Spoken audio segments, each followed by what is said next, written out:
No. Wait a second. I'm on the police crime log in Chicago right now. Wow. I just tweeted it. Tweeted a link so you can all look at what I'm looking at. City of Chicago. It's called the Data Portal, and it's run by the Chicago PD. Okay?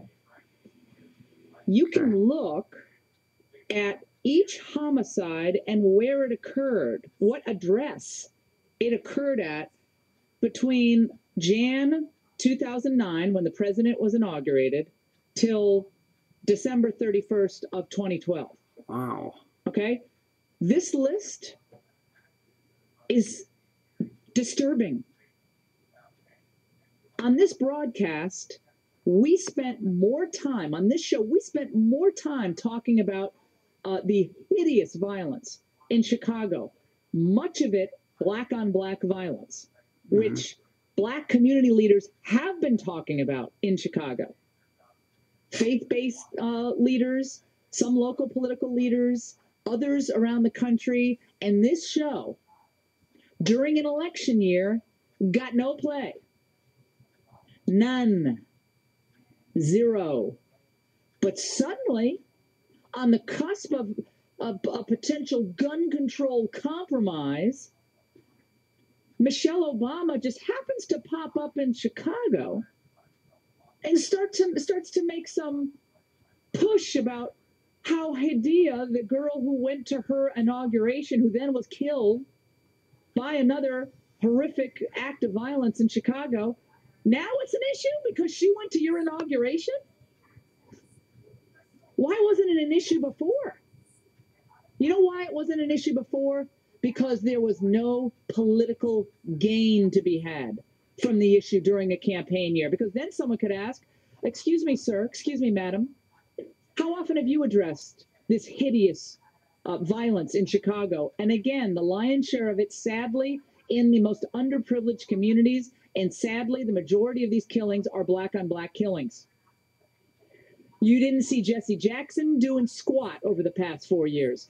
Al Sharpton spent a lot of time railing against Romney, railing against the Republicans, but very little time talking about the plague of violence in Chicago. Wow. Gang-related, drug-related, invariably violence. Little to nothing. But then Michelle goes and says, it's just like me. But I got to grow up and go to Princeton. It's just like me. Hadia is just like me. I was Hadia. She compares herself to a murdered teen. It's all about her. Do you know what it reminds me of? You know what it reminds me of? You know, if I had a son, he'd look like Trayvon. These people are shameless. Hadia is like me.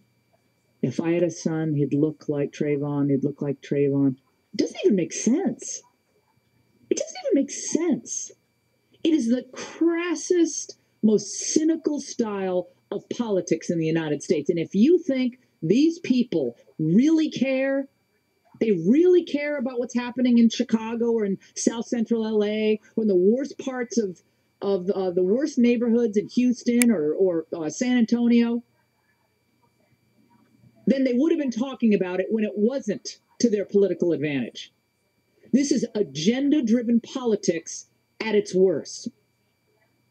And Michelle Obama gets up and she conjures the tear, a la Bill Clinton at the famous Ron Brown funeral scene. Remember that? Conjured up the tear for the camera. And I was upset that, we had her appear at the Academy Awards ever so briefly, but she could have won one yesterday. Resources matter. That what it takes to build strong, successful young people isn't genetics or pedigree or good luck. It's opportunity. And I know from my own experience, I started out with exactly the same aptitude, exactly the same intellectual, emotional capabilities as so many of my peers. And the only thing that separated me from them was that I had a few more advantages than some of them did. I had adults who pushed me. I had activities that engaged me, schools that prepared me to succeed. I had a community that supported me and a neighborhood where I felt safe. You gotta be kidding. Michelle had a family, and she was, I think, kind of upper middle class, so a little bit upper middle class. She was not from an underprivileged area. Her parents had an obviously intact marriage, mother, father, together, raising their children. Did a good job. I don't know, who knows about affirmative action, how it played into any of this? I have no idea. But if everything that Michelle Obama says is true, pedigree doesn't matter, resources, then why is she in favor of affirmative action? She should just be doing a big push for intact families in Chicago. It's people not having children out of wedlock, people keeping family units together, the ideal, a mother and a father raising a child, railing against the deadbeat dads. At least President Obama has, from time to time, talked about the deadbeat dads. Those are the best speeches he's ever given, in my mind. Right. He has talked about that.